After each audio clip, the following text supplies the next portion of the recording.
Boa noite, meus amigos. Que Jesus os conserve na sua santa paz. Em primeiro lugar, eu gostaria de agradecer o convite merecido da casa, saudando os nossos amigos deste santo lugar, em especial ao irmão Gleison Barreto, que nos convidou. Agradecer a presença de todos vocês, rogando a Jesus que nos abençoe para que as mensagens aqui proferidas, que pertencem ao Cristo, nos sirvam a todos como prática do seu Evangelho. Aqueles dias eram dias difíceis, porque se aproximava a crucificação do Mestre. Os dias tormentosos da paixão do Cristo não poderiam ter sido de maior esclarecimento para com os seus discípulos. Jesus, junto com os seus apóstolos, subia para Jerusalém e, após vencer as fronteiras na entrada dessa cidade santa, Jesus começou a ensinar os seus discípulos.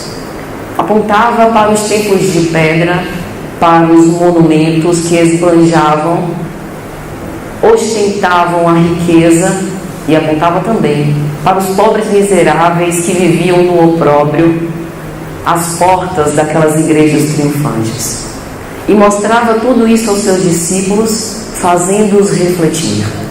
Jesus, pedagogo exemplar, o maior filósofo de todos os tempos, esse sol transcendente que esteve entre nós, pobres miseráveis, para ensinar ele mesmo a sua lição moral, o seu evangelho de amor, não cansava de nos ensinar e de nos mostrar que nós temos dentro de nós, escrita na nossa consciência, a lei divina, e só nos enganamos, no fundo, porque utilizamos mal o nosso livre-arbítrio.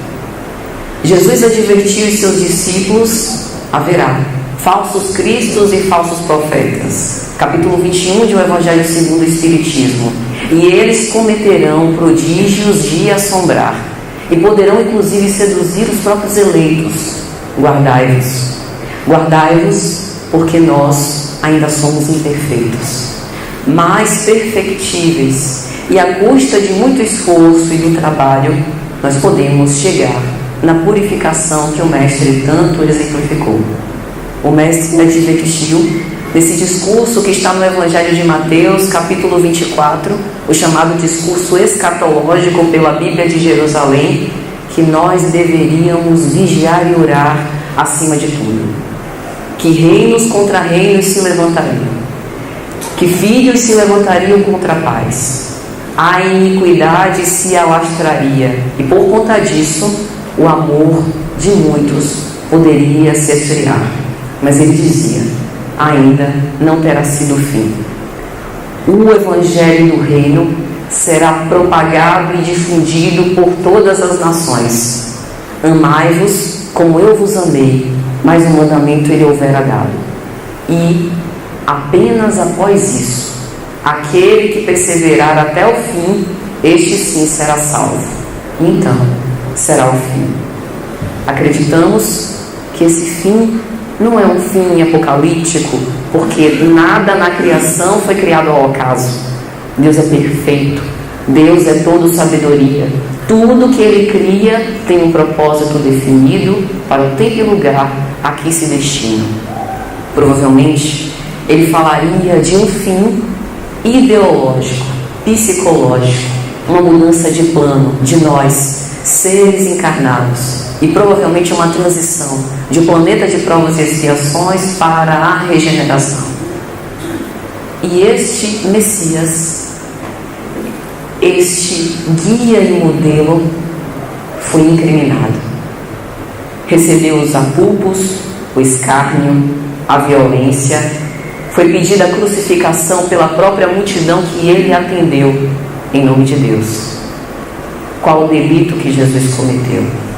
É isso que nós pretendemos conversar aqui hoje. Quando Allan Kardec, em abril de 1857, na parte terceira de O Livro dos Espíritos, quando ele vai falar sobre as leis morais, em especial a lei de progresso, ele começa a desdobrar perguntas, tentando verificar como que se dá a marcha do progresso. E em especial na questão 798, ele inaugura uma série de perguntas que buscam esquadrinhar qual o papel do Espiritismo no progresso. E ele pergunta: o Espiritismo tornar-se-á crença popular ou ficará circunscrito a algumas pessoas? E é uma pergunta muito pertinente, porque se o Espiritismo não veio trazer nenhuma moral nova, pelo contrário, veio nos lembrar a revivecer o cristianismo primitivo dos primeiros tempos, qual sentido seria se o Espiritismo ficasse concentrado dentro das casas espíritas? E essa questão é extremamente atual, porque hoje, dentro da doutrina, muito se discute sobre a elitização e a pouca popularidade. Observamos que quando Jesus saiu a ensinar e semear ele mesmo, como exímio semeador e pastor de ovelhas, ele disse que os sábios e prudentes muitas vezes não entenderiam a mensagem do reino, mas sim aqueles que eram pobres pelo espírito. Por isso ele buscou pescadores, publicanos, cobradores de impostos, comerciantes, pessoas iletradas, mas que conseguiam rasgar os seus corações nos dizeres do profeta Joel, do Velho Testamento, para entender a mensagem divina. E Nicodemos, doutor da lei, não conseguia entender. Procura Jesus, mestre, mas o que é o reino dos céus?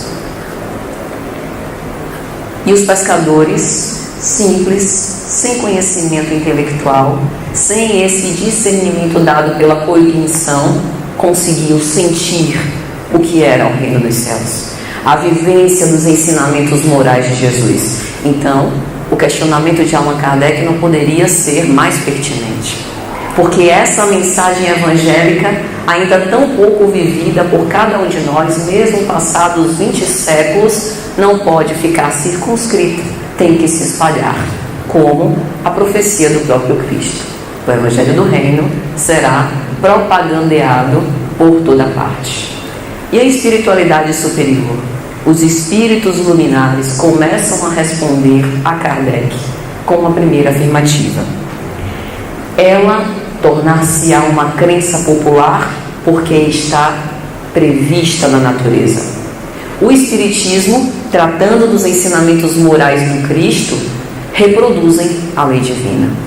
Jesus era o próprio médium de Deus, um espírito puro que soube a base do seu esforço e trabalho crescer e ascender espiritualmente até a última escala de pureza, transformando-se ele mesmo num espelho que refletia de forma cristalina, diamantina, a própria lei divina.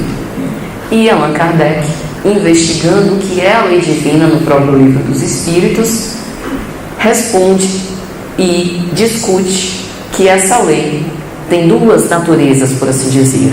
Uma natureza que investiga as causas do mundo material, a ciência materialista, e uma natureza que é a lei moral. Tudo na natureza corresponde a uma harmonia, que é uma repercussão da inteligência suprema de Deus na sua criação, junto com os co-criadores e os arquitetos da vida maior. E essas leis fazem parte da lei divina. A ciência materialista, mesmo com a sua ótica restrita, obliterada, sem devassar toda a verdade, consegue explicar parte desses fenômenos. E a lei moral pertence integralmente ao ensino e à vivência de Jesus. O Espiritismo dedica-se a estudar a alma humana, e não por acaso Allan Kardec colocou como subtítulo da Revista Espírita Jornal de Estudos Psicológicos. Adentrando a psique, nós sabemos por que sofremos, investigamos de onde viemos, qual a nossa origem, qual a nossa destinação, por que estamos aqui, como o espírito interage com a vida corpórea e qual, pergunta mais importante, o propósito da evolução. Era o que Jesus fazia. Jesus falava para almas, para espíritos transcendentes, espíritos em evolução. Por isso, a todo momento o discurso do Cristo era um discurso de autonomia, e isso incomodava. Por quê? as autoridades locais não queriam que o povo utilizasse o seu raciocínio e vivesse os preceitos do Evangelho. Aquilo era libertador, terrivelmente libertador, e ainda hoje é. O Evangelho está aí para ser esquadrinhado, absorvido, deglutido, digerido por nós e mais, testificado. Nós precisamos converter a nossa vida num manancial de bênçãos, santificando a nossa existência onde estivermos. Nós não exerceremos o ideal cristão presos nos monastérios. Jesus aboliu os templos de pedra, mas dentro do lar, fazendo exatamente o que a gente tem que fazer na nossa vida cotidiana, no exercício profissional, lidando com as pessoas. É assim que a gente evolui moralmente. E a espiritualidade continua a responder a Kardec que o espiritismo deve tomar lugar entre os conhecimentos humanos. Mas há um escolho, há um risco aqui. Nós precisamos tomar cuidado para não nos tornarmos esclarecidos demais e evangelizados de menos. O propósito do discernimento é, à luz da razão, nós termos o nosso horizonte da consciência mais ampliado, com o objetivo de adorar a Deus de uma forma mais eficiente, de uma forma mais cristalina. É por isso que o progresso intelectual, ele tem que acompanhar o progresso moral. E nós precisamos converter o nosso discernimento para o exercício dos sentimentos, porque o sentimento é o patrimônio indelével do espírito. É aquilo que faz o espírito fulgurar a sua luz, se iluminar primeiro e iluminar a vida de todos aqueles que se acercam dele. Era isso que Jesus buscava dizer. E aí a espiritualidade faz uma advertência, a mesma advertência que Jesus houvera feito aos seus discípulos. O espiritismo terá grandes lutas a sustentar, mais contra o interesse do que contra a convicção. A mesma coisa ele disse aos seus discípulos. Jesus advertiu que a vaidade, o ego, o orgulho farisaico iria comprometer a missão dos seus apóstolos, mas eles deveriam se encorajar e permanecer fiéis até o fim, arrostando as consequências de abraçar o seu ideal cristão.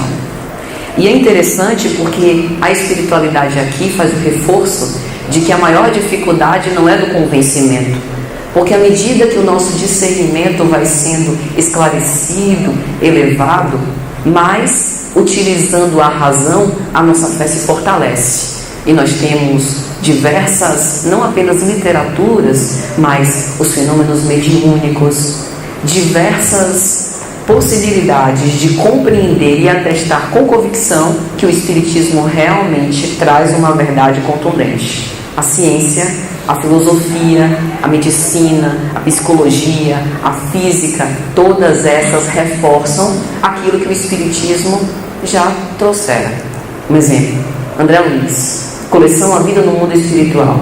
Na década de 40, ele apresenta uma informação completamente nova à ciência da época, ainda não devassada, sobre a glândula pineal, a epífise, que muito mais tarde foi corroborada. E assim, também para valores morais, que é especialmente com que a doutrina espírita se preocupa.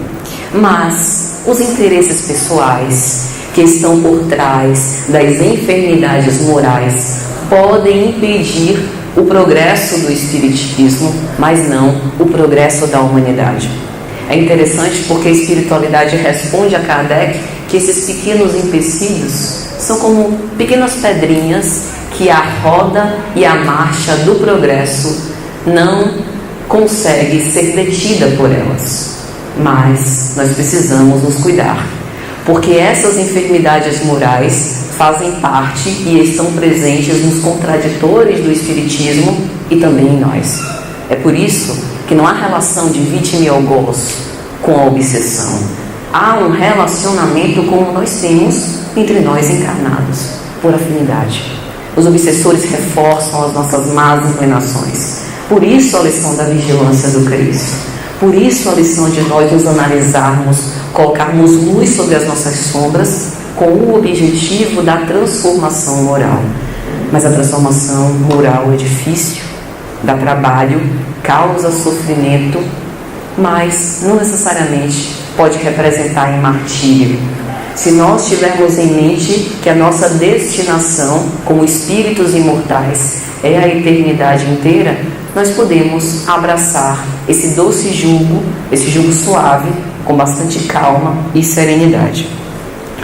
E a espiritualidade ainda responde a Kardec: há gente interessada em combatê-lo, uns por amor próprio, outros por causas meramente materiais. Há pessoas de todos os tipos dentro da seara espírita que tentam oferecer empeços à propagação da sua doutrina.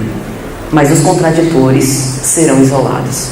Allan Kardec, logo no início da sua tarefa, respondendo aquelas séries de cartas que lhe eram endereçadas, sobretudo por pessoas críticas ao Espiritismo, dizia: se o Espiritismo trouxer alguma mentira, não precisa se irritar ou reagir com agressividade.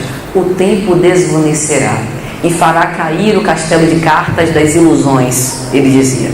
Mas se a doutrina dos Espíritos trouxer uma verdade incontestável, força alguma será capaz de o deter. E à medida que vós, contraditores, mais levantarem falsos testemunhos, mais colaborarão para a propagação do Evangelho. Foi o que Jesus disse. Não obstante todos os empecilhos, todas as forças contra, nada pode deter a marcha do progresso. E o Evangelho será divulgado a todos.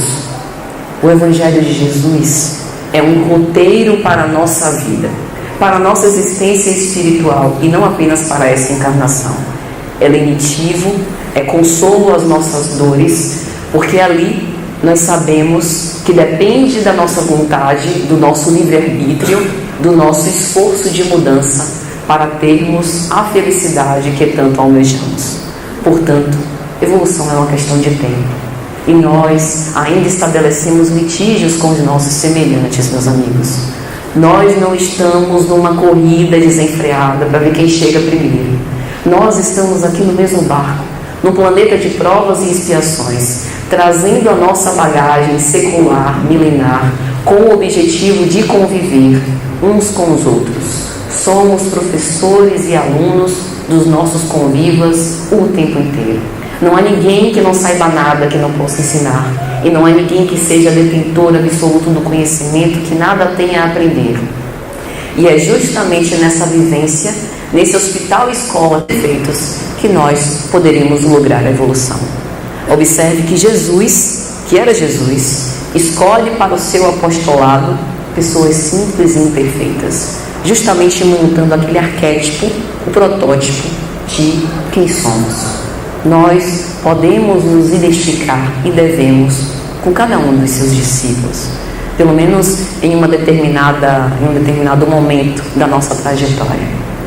A mensagem divina, ela deve repercutir em nossos corações com realidade. Não é um ideal inalcançável.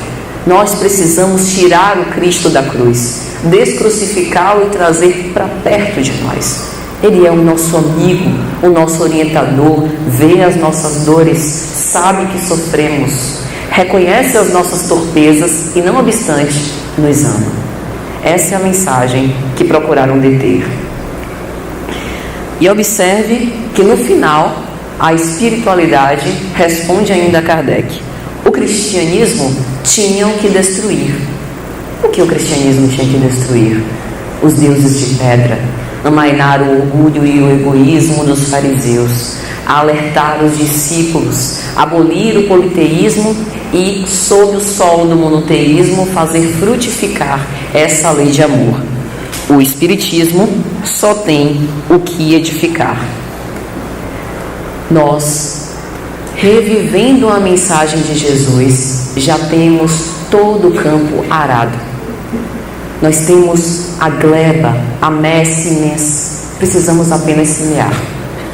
Semear flores para que a nossa colheita seja frutuosa e evitar, de toda sorte, semear espinhos entre os nossos semelhantes. A grande sublimidade da mensagem divina foi que Jesus igualou o patrício romano, que ostentava poder e riqueza, e o pobre escravo miserável. Ele elevou todos a um patamar de igualdade, empoderando aqueles seres espirituais ora encarnados. Jesus representa a própria apoteose do ser humano. Ele dizia: o Filho do Homem veio para resgatar aquilo que estava perdido. E é interessante porque os profetas do Antigo Testamento, Ezequiel, Daniel, já se intitulavam Filho do Homem. Mas Filho do Homem como Jesus jamais houve. Como produto daquilo que será o objetivo do reino nominal. Se nós quisermos reconhecer a humanidade real, vai dizer Emmanuel, na obra Fonte Viva, precisamos admirar o Cristo. Olhar para as suas características. Aquilo ali é a humanidade real.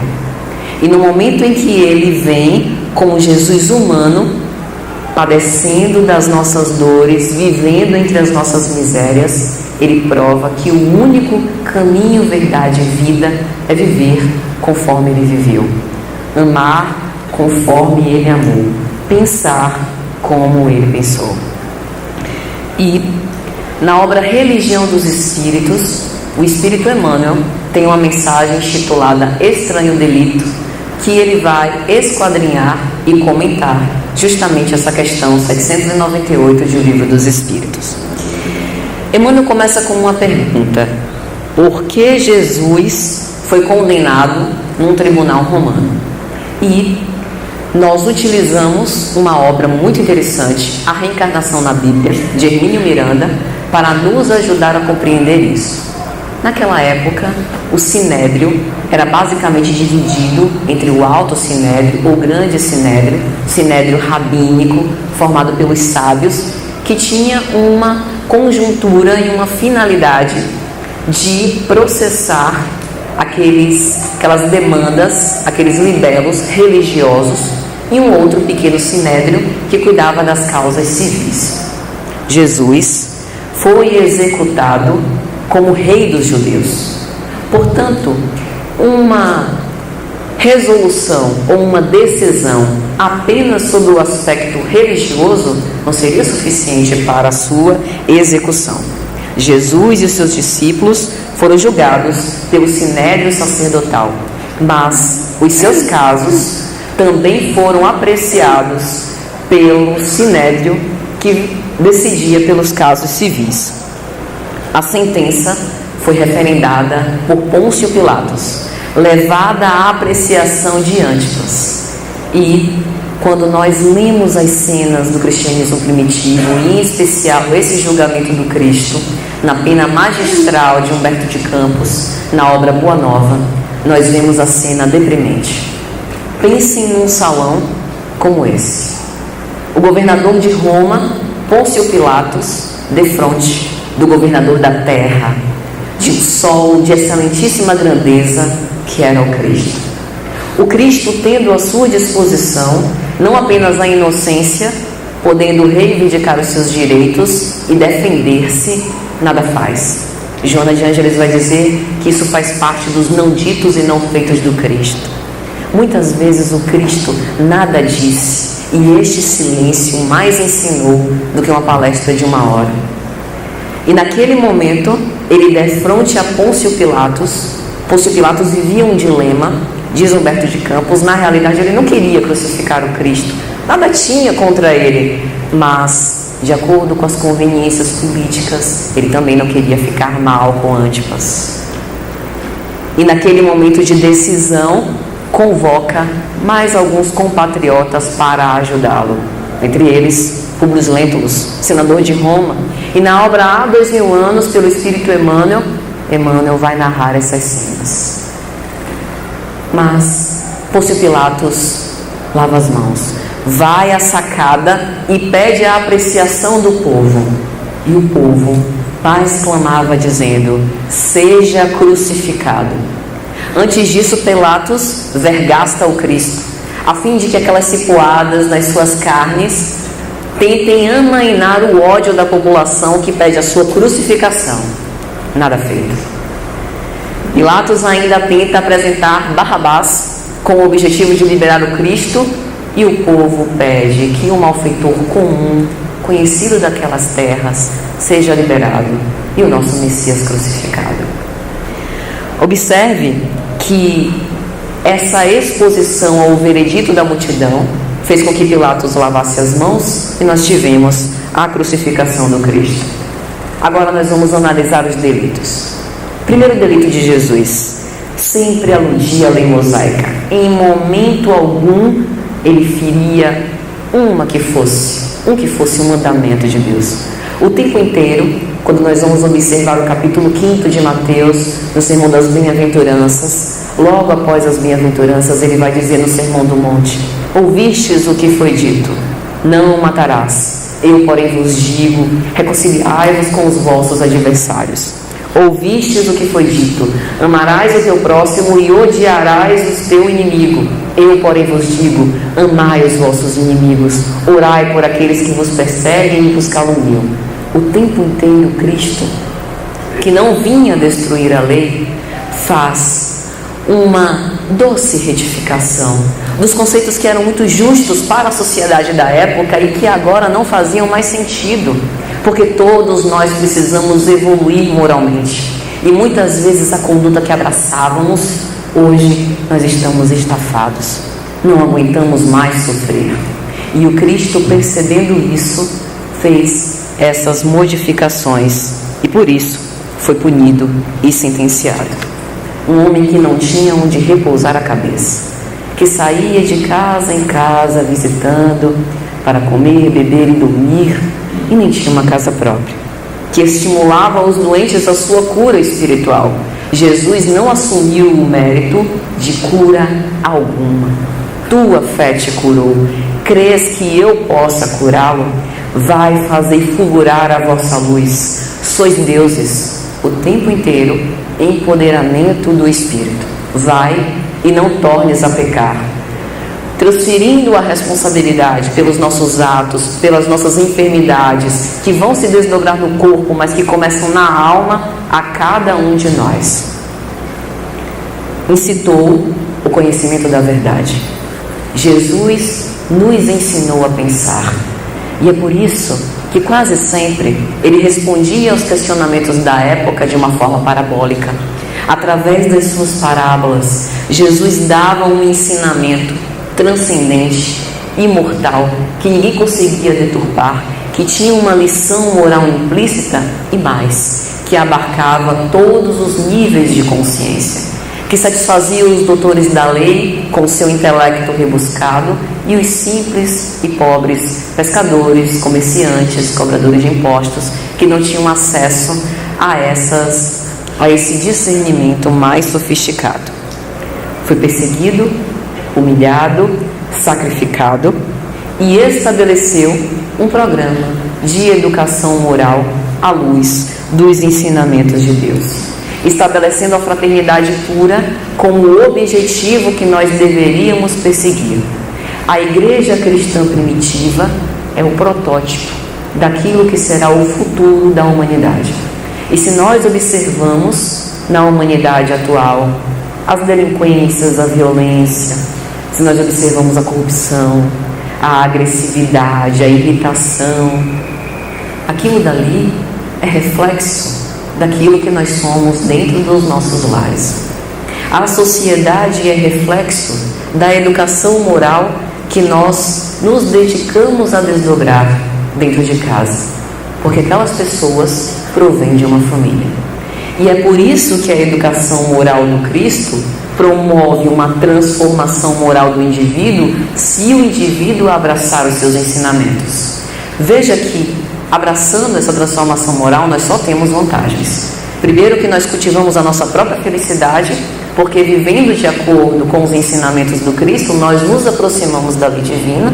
E Allan Kardec, na obra O Céu e o Inferno, diz que cada um vai padecer conforme as suas enfermidades morais. Só sofremos porque somos imperfeitos. Se queremos deixar de sofrer, é simples, só nos livrarmos das nossas imperfeições. É lógico que isso demanda tempo. É lógico que nós temos séculos de sombra que nos acompanham, mas está no nosso querer. Este foi o grande crime que o Cristo cometeu.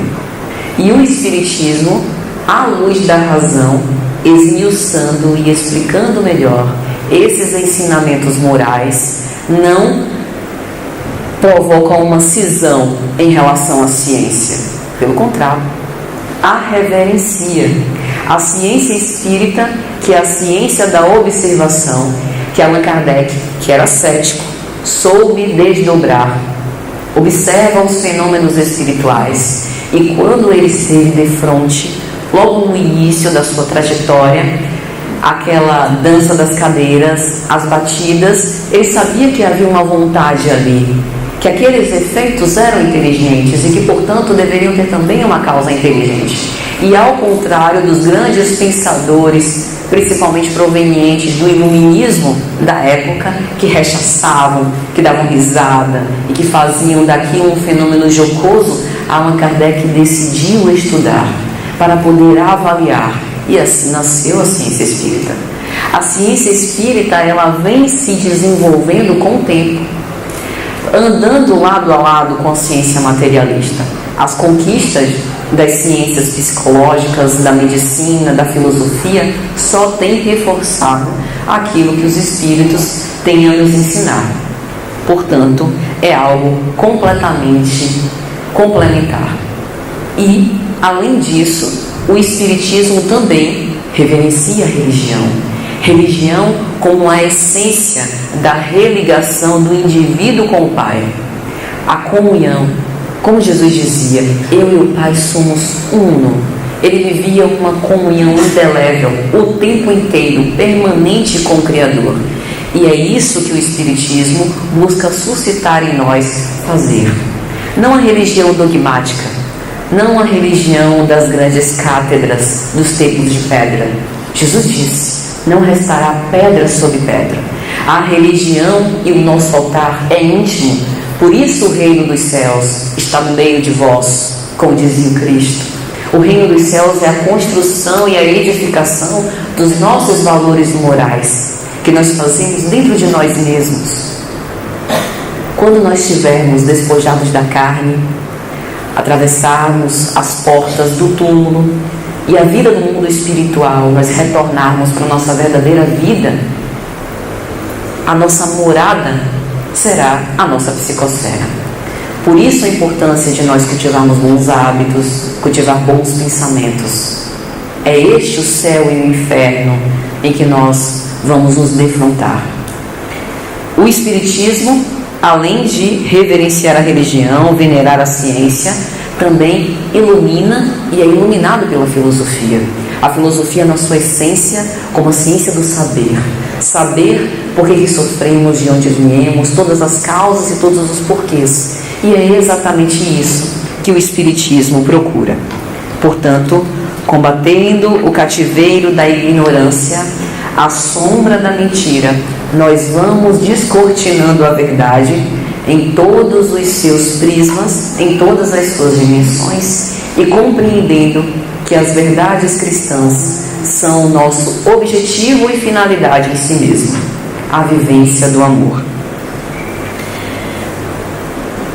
No Sermão da Montanha, Jesus, quando começa as bem-aventuranças, a primeira delas, ele diz: bem-aventurados os pobres pelo Espírito, porque é deles o reino dos céus.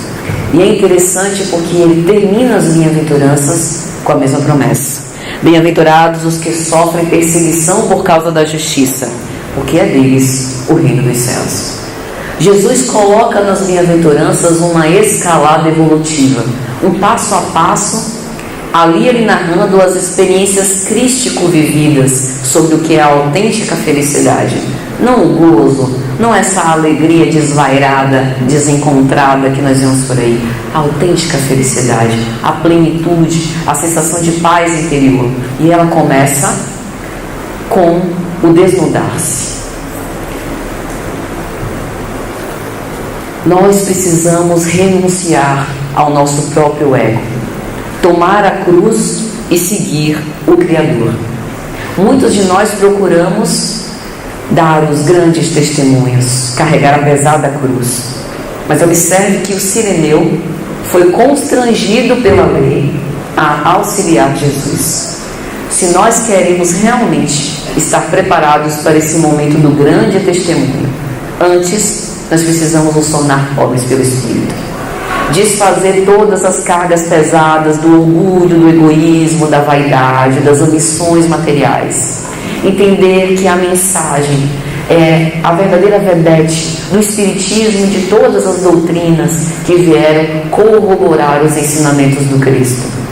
Que todo o mérito é do Criador e que de nós só resta a boa vontade em empreender o nosso esforço e o nosso trabalho para evoluir. Nós seremos criticados, vilipendiados, calúnia, difamação, maledicência, pessoas que vão se acercar de nós dizendo que talvez não vale a pena tanta dedicação assim ao ideal. O que nós vamos ganhar? Mas precisamos perseverar.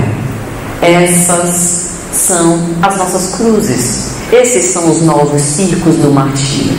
E aquele que perseverar acreditando, com fé e com esperança na mensagem divina, esse sim vai encontrar o reino dos céus que já vinha sendo edificado através do trabalho dentro de si. Então, meus amigos, nós observamos que o Cristo foi incriminado por delitos que não têm a menor razoabilidade. À medida em que nós vamos vivenciando o Evangelho, nós vimos essa imanência dos ensinamentos do Cristo dentro de nós. A nossa consciência, nela, já estão todos os desdobramentos das leis morais que nós precisamos seguir. Precisamos fazer silêncio interior, reflexionar sobre esses ensinamentos e buscar aplicá-los insistentemente no nosso dia a dia, seja dentro da família, orientando as nossas crianças, educando-as moralmente com valores que a traça não pode corroer, que os vermes não podem decompor. Eu me lembro da história de Jó. Há muita contradição entre os teólogos se Jó realmente existiu ou não, mas a despeito disso, a história dele nos oferece uma lição preciosa. Jó tudo tinha, vivia na opulência, feliz com a sua família, com seus filhos, com a sua riqueza, e num dado momento ele se percebe perdido. Perdeu toda a sua família, assassinada, perdeu todas as suas riquezas, mas perseverou, acreditou que Deus é Pai, Deus é o Criador, e se Deus houvera lhe dado tudo aquilo, também houvera lhe retirado com um propósito. Muitas vezes nós nos insubordinamos, nós tentamos, dentro da nossa pequenez, da nossa tacanhez, devassar os insondáveis desígnios de Deus. Por mais que isso seja louvável, compreender Deus, nós nunca poderemos compreender de tudo. Por isso a lição da obediência. Como Estevão, na obra Paulo e Estevão pelo Espírito Emmanuel, acima de tudo o obediente e resignado, para com todos os reveses que ele se defrontou. E Jó, perseverando com fé, acreditando no amor de Deus, tem-lhe restituído em dobro tudo que ele tinha. Este é o nosso prêmio. É interessante essa questão do interesse pessoal, porque, de certa forma, nós somos motivados e movidos por um ideal cristão e nós acreditamos que todos os nossos esforços, todas as provas e expiações pelas quais nós passamos, nós teremos uma recompensa futura. Isso não é exatamente um interesse egoísta ou fazer contas de todo o bem que nós fazemos. É, sobretudo, nutrir uma esperança em dias melhores. Esse interesse é o que deve sempre reforçar em nosso íntimo. O Espírito Milanês, na obra Maria, psicografia de João Nunes Maia, tem uma frase especial logo no primeiro capítulo. Ele diz: o Evangelho do futuro vai fazer parte da lei de todas as nações. Será a carta magna de todos os países do mundo. E nós observamos, mesmo dentro do direito, como a lei humana veio se adaptando e evoluindo com o passar do tempo, passando pelas diversas conjunturas de sociedade, para poder se aprimorar e acompanhar a evolução. O Evangelho de Jesus, na sua essência, é a manifestação mais pura dos ensinamentos de Deus. Nós, através do cristianismo e agora do espiritismo, que é a revivescência desse cristianismo, tentamos, a nossa feição humana, praticar esses ensinamentos. Mas as lições evangélicas, na sua essência, ainda irá demorar um pouco para que nós possamos praticar. Mas o amor se aprende. Jesus não alcançou a sua pureza objeto de uma predileção divina. Deus não faz predileção de pessoas. Todos nós somos filhos legítimos do Criador e a criação é a nossa herança. E muitas vezes nós nos comportamos, ao invés de filhos, como servos. A diferença entre filho e servo é muito simples. O servo preocupa-se com o seu trabalho, com o seu encargo. Fazer aquele pouco, aquilo que lhe foi incumbido, com o objetivo de receber o salário no final. Embora nós sejamos os trabalhadores da última hora, nós somos os autênticos e legítimos filhos de Deus. Portanto, tudo que fizermos e o que fizermos de mais extraordinário ficará para nós, fará parte do nosso legado. É por isso que cumpre a reflexão. O que de extraordinário nós temos feito? Aquilo que os publicanos e fariseus faziam, os seus rituais, pagar o dízimo, reverenciar Deus, fazer as suas orações, tudo isso nós temos feito. Mas será que nós estamos nos identificando mais com o farisaísmo daquela época ou com os perseguidos pelo cristianismo? Eu achei interessante uma frase que eu vi na internet. Se você fosse acusado de ser cristão, será que haveriam provas suficientes para incriminá-lo? Vejam os apóstolos, autênticos cristãos. Ainda que nós consideremos a negação de Pedro por 3 vezes, que no momento em que Jesus se aproximava da sua crucificação, ficou com medo. E Jesus, narrando Humberto de Campos na obra Boa Nova, diz: Pedro, o homem é antes frágil do que perverso. Ainda assim, Pedro era um coração sincero, que acompanhou o Cristo nos momentos mais graves em toda a sua trajetória, que houvera recebido aqueles ensinamentos com bastante amor e que houvera praticado aquilo, assim como os demais apóstolos. Será que nós estamos repetindo o exemplo desses grandes homens dentro de casa, tendo tolerância com os parentes difíceis? O Evangelho já nos exorta: parentesco corporal e espiritual.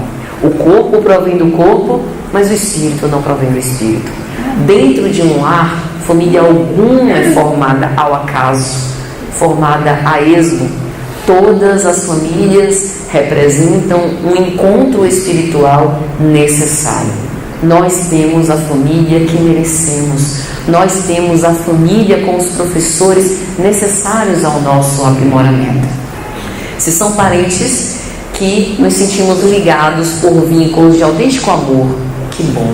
Louvado seja nosso Senhor Jesus Cristo. E que esses vínculos de autêntico amor nós nos sintamos encorajados de multiplicar fora de casa. Porque o nosso objetivo é amar um filho, ou melhor, amar um irmão do lado de fora de casa, como nós amamos um filho. O nosso lar é a humanidade inteira. Mas se dentro do lar nós nos defrontamos com inimigos, adversários, pessoas que não gostamos muito, mas que fomos forçados pelos laços de sangue a conviver, precisamos honrar isso. Em especial os filhos. Piedade filial. Fazer mais do que o dever para com o outro. A caridade, ela é, principalmente a material, muito necessária nos nossos dias odiernos, em que a desigualdade social pulula. E a caridade moral? Suportarmos dentro das nossas dificuldades habituais. É o nosso objetivo como cristãos.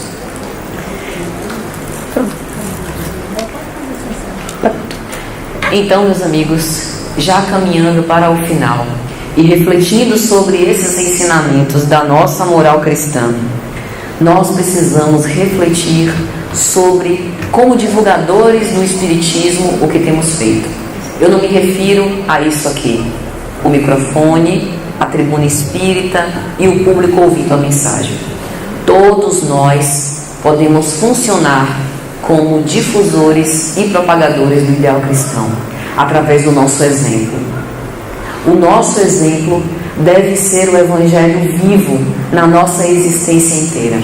Colocar em prática os ensinamentos do Cristo, para que uma pessoa nos veja na rua e nos identifique. Aquele dali, agindo daquela forma, só pode ser cristão. Essa bondade, a benevolência para com todos, o perdão das ofensas, conviver, mesmo com as pessoas que nos agem com ingratidão, amar sem esperar restituição, orar pelos nossos inimigos. Todo o bem que nós fizermos será nosso advogado em toda parte. Nós temos, através da prece, e vejam como mesmo com um espírito puro como Jesus, como ele nos ensinava orando. Ele que vivia numa comunhão íntima e permanente com Deus, orava. Imagina a gente. Através da oração, nós conseguimos nos conectar com os nossos espíritos amigos, simpáticos, protetores, que querem o nosso bem e que reforçam aquilo que nós temos de melhor. Que nós, portanto, possamos nos sentir encorajados a colocar em prática esses ensinamentos a cada dia e a cada vez mais. Que Jesus abençoe a todos. Muita paz.